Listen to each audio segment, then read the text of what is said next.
Түндігі тыныш тірілген достық отауы, ынтымақтастықтың отаны, бірліктің алтын бесігі, Қазақстан Халқы Ассамблеясының 25 жылдығына арналған Жетісу ынтымақтың ұйытқысы атты аудандық, қалалық мәдениет үйлері көркем өнерпаздарының онлайн концертін қабыл алыңыздар. Представляем вашему вниманию онлайн-концерт, посвященный 25-летию создания Ассамблеи народа Казахстана с участием художественной самодеятельности Домов культуры Алматинской области.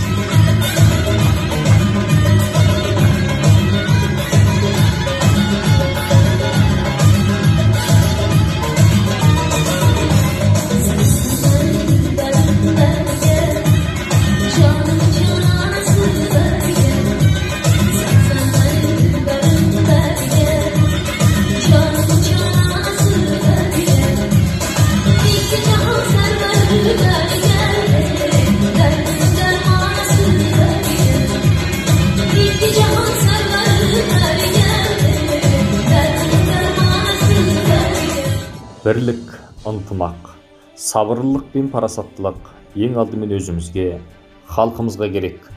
Бірлік біздің қасиетті туымыз. Үдеудің сыры бірлікте, жүдеудің сыры алауыздықта.